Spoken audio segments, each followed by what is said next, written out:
जय जैन सभी को। आप सभी को शुद्ध पंचमी महापर्व की बहुत बहुत शुभकामनाएं।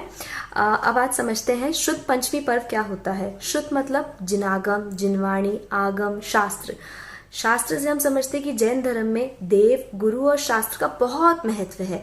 तो जो शास्त्र है वो ही हमारे पास अभी है। अभी हम मंदिर नहीं जा सकते तो देव नहीं है, हम अभी किसी मुनिराज से नहीं मिल पाते हैं, संपर्क नहीं कर सकते हैं, पर एक शास्त्र ही ऐसी चीज है जो हमारे पास अभी भी अवेलेबल है और हमेशा रहेगी। तो आज इस शास्त्र का ऐसा महत्वपूर्ण दिन इसीलिए है क्योंकि जो हमारे पास प्रथम ग्रंथ हमारे को मिला था, लिपिबद्ध हुआ था, वो आज ही के दिन हुआ था। लिपिबद्ध मतलब इन रिटन कंप्लीट होके हमारे पास मतलब रिलीज हुआ था। तो वो ग्रंथ का नाम था षटखंडागम ग्रंथ। और वो ग्रंथ किसने लिखा था और वो ग्रंथ के नॉलेज किसने किसको दिया, आइए उसके लिए एक स्टोरी समझते हैं।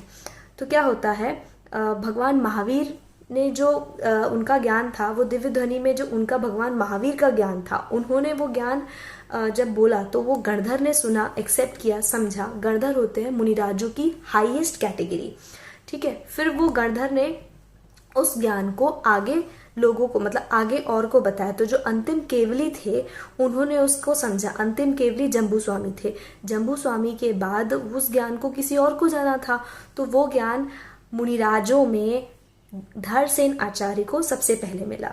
तो धरसेन आचार्य भगवान महावीर के बाद 683 ईयर्स बाद उनको ये ज्ञान मतलब उन्होंने इस ज्ञान को आगे बढ़ाया। कैसे? जब वो बूढ़े हुए धरसेन आचार्य तो उन्होंने सोचा कि इस धर्म के ज्ञान को मुझे किसी को देना चाहिए। द्वादशांग एक शब्द होता है, मतलब जो जिनवाणी का पूरा नॉलेज रखता है, मतलब वो द्वादशांग का पाठी है। ऐसे सबसे स्पेशल होते हैं गणधर मुनिराज, जिनको ही पूरा ज्ञान होता है। तो उसी में यद्यपि धरसेन आचार्य गणधर नहीं थे पर वो मुनिराज थे। तो उन आचार्य ने अष्टम अंग का उन्हें बहुत अच्छा ज्ञान था, जैन सिद्धांत उन्हें बहुत अच्छे से आते थे। तो उन्होंने सोचा कि इस जैन सिद्धांत को मुझे आगे देना चाहिए।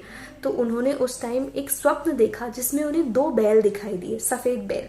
तो उन्होंने महिमा नगरी वहां पे एक मैसेज पहुंचाया और धरसेन आचार्य खुद गिरनार पर्वत पे एक चंद्र गुफा नाम की गुफा थी, वहां रहते थे। तो महिमा नगरी से 2 मुनिराज आए और वहां मैसेज इन्होंने भेजा कि कोई ऐसा मुनिराज बताओ, भेजो जो उस संघ के नायक को बोला जो पूरा संस्कृत का भी नॉलेज हो, प्राकृत का भी नॉलेज हो और इस धर्म की बात को समझ सके। तो वहां से वो 2 मुनिराज आए। अब उन 2 मुनिराजों का पहले परीक्षा ली धरसेन आचार्य ने।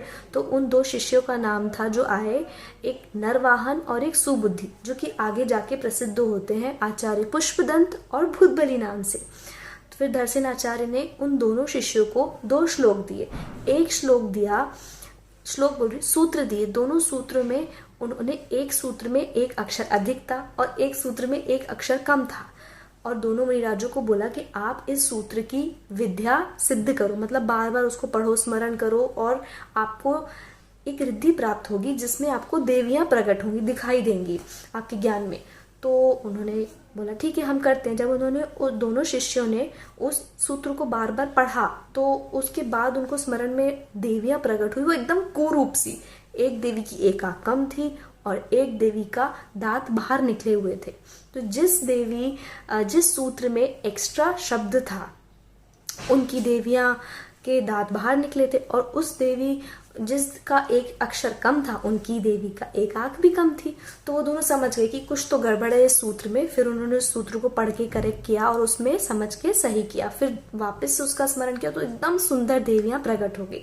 फिर उन्होंने ये बात जाके धरसेन आचार्य को बताई। तो धरसेन आचार्य बोले आप ही दोनों एकदम केपेबल हो इस जैन शासन का जो मेरा ज्ञान है उसको समझ के आगे बढ़ाने के लिए। फिर उन्होंने उन दोनों को धरसेन आचार्य ने, उस समय देवों ने उन दोनों आचार्यों के नामकरण किया, उनकी पूजा करी और उनका नाम हुआ पुष्पदंत और भूतबली। उसके बाद इन दोनों मुनिराजों ने मिलके ये ग्रंथ लिखा जिस ग्रंथ का नाम है षटखंडागम ग्रंथ। पहला जो खंड था जेवट्ठांग, वो लिखा गया था पुष्पदंत के माध्यम से। फिर उन्होंने वो वो भूतबली को पहुंचाया कि आप आगे इसको कंप्लीट कर दो। और फिर दोनों ने मिलकर इस ग्रंथ को लिखा और हमारे पास आज यही ग्रंथ सबसे पहला, आज भी अगर हम मूड़बद्री साउथ में जाते हैं तो वहां पे रखा है, ताड़पत्र पे लिखा हुआ है षटखंडागम ग्रंथ, जो प्रथम ग्रंथ कहलाता है। इसीलिए जैसे ये वाणी हमें वहां से यहाँ तक मिली है, हम यहाँ से आगे तक पहुंचाएं और महावीर भगवान की वाणी को आगे बढ़ाएं। शुद्ध पंचमी महापर्व की आप सबको बहुत बहुत शुभकामनाएं।